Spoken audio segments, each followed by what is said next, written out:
बाहर से सुंदर और सुडौल दिखना आपके स्वस्थ शरीर का परिचायक नहीं होता है। देखिए, रिस्क फैक्टर्स होते हैं, डायबिटीज है, हाई ब्लड प्रेशर है, स्मोकिंग है और पॉजिटिव फैमिली हिस्ट्री है, हाई कोलेस्ट्रॉल लेवल, ये कन्वेंशनल रिस्क फैक्टर है।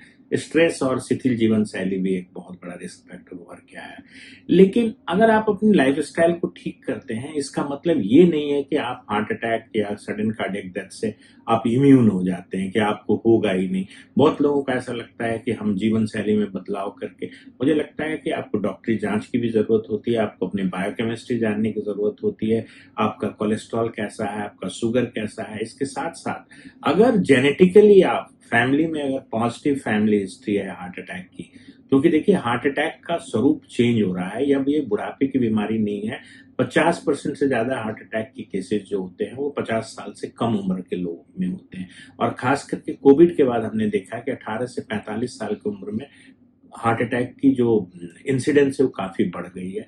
तो मुझे ऐसा लगता है कि सब कुछ होने के बाद अगर आप फिजिकली फिट भी हैं तो भी आपको हार्ट अटैक हो सकता है।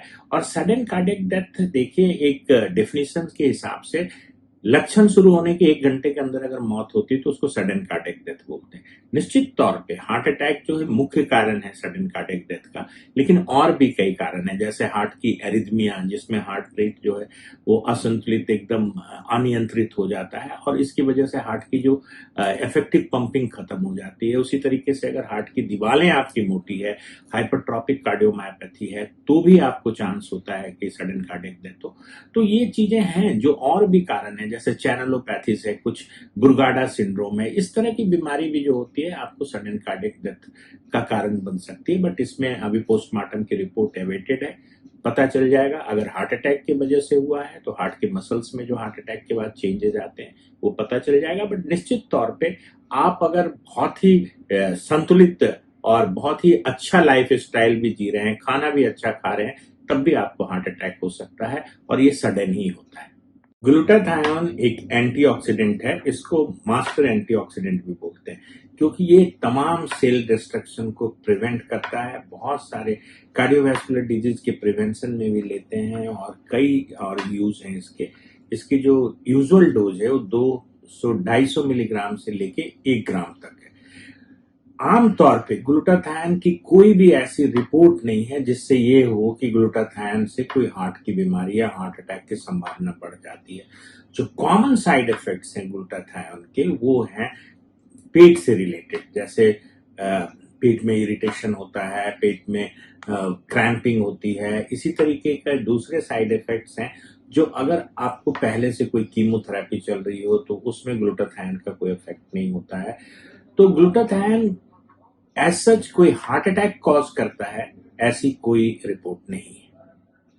कोई भी अनएक्सपेक्टेड डेथ अगर सिम्टम ऑनसेट से 1 घंटे के अंदर अगर व्यक्ति की मौत होती है तो इसको हम लोग सडन कार्डियक डेथ बोलते हैं।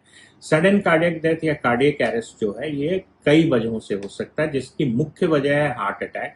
हार्ट अटैक जब दिल को सप्लाई करने वाली धमनियां ब्लॉक हो जाती है 100%, तो मसल्स में खून का पहुंचना रुक जाता है। ऐसे सिचुएशन को हार्ट अटैक कहते हैं। ये कॉमनेस्ट रीजन है आपके कार्डियक अरेस्ट का। लेकिन कई और रीजन्स हैं जिनसे कार्डियक अरेस्ट हो सकता है, जैसे कि एरिथमिया।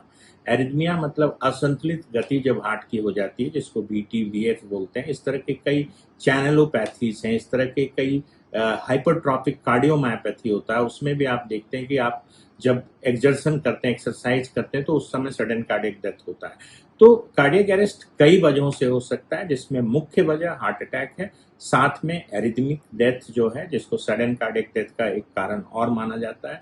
कई बीमारी जो होती है वो कंजेनेटल होती है, जन्म से होती है, चैनलोपैथीज होती है। मसल्स अगर दीवारें मोटी हो गई हों, जिसको हाइपरट्रॉपिक कार्डियोमायोपैथी बोलते हैं, वो भी कार्डियक अरेस्ट का एक वजह होता है। जहां तक बात है कि जिम जाने से हार्ट अटैक के केसेस बढ़ जाते हैं क्या, जिम जो है देखिए, जो लोग भी जिम के लिए जाते हैं पहले अपना कार्डियोपल्मोनरी चेकअप नहीं कराते हैं। इसकी मुख्य वजह है कि बहुत सारे लोगों को अंडरलाइंग हार्ट डिजीज होता है और वो जब हैवी एक्सरसाइज करते हैं तो हार्ट अटैक का खतरा निश्चित तौर पे बढ़ जाता है। जो भी कार्डियक एक्सरसाइज हम लोग बताते हैं वो वॉक बताते हैं, ब्रिस्क वॉक बताते हैं, या जो भी एक्सरसाइज है वो आइसोमेट्रिक नहीं है। जब आप जिम में जाके वेट लिफ्टिंग वगैरह करते हैं तो इसका आपके जो हृदय और जो कार्डियोवैस्कुलर सिस्टम है उस पर बुरा असर पड़ता है। तीसरी बात यह है कि कैसे जाने कि आपको कोई कार्डियक सिम्टम्स हैं या नहीं है। तो कार्डियक सिम्टम्स में देखिए, अगर आपको चलने से छाती भारी होती है, सांस फूलता है, सीढ़ियां चढ़ने में अगर आपका दम फूलता है, तो ये जो डिस्निया है या ब्रेथलेसनेस है ऑन एक्सर्शन, या जो चेस्ट में डिस्कम्फर्ट है, देखिए ये पेन जॉ लाइन से लेके नाभि तक कहीं भी हो सकता है। तो अगर आपको कोई भी डिस्कम्फर्ट इवन जॉ में होता है जब आप चलते हैं, तो ये भी एक एंजाइना का प्रकार है। तो मुझे लगता है कि इस तरह के सिम्टम्स, और खास करके अगर आपके यहाँ पॉजिटिव फैमिली हिस्ट्री है, आप डायबिटिक हैं और हाइपरटेंशन है, हाई ब्लड प्रेशर है, तो आपको इन सिम्टम्स पे बहुत ध्यान रखना होगा। अगर आपको कभी घबराहट होती है, कोल्ड स्वेटिंग होती है, तो ये भी एक कार्डियक लक्षण है। कई बार होता है कि आप पेट दर्द बताते हैं, तो जब राइट साइड की जो कॉर्नरी आर्टरी बंद होती है तो इस तरह के सिम्टम्स मिलते हैं। तो कभी भी इस तरह के दर्द को इग्नोर ना करें, इस तरह के सिम्टम्स को इग्नोर ना करें।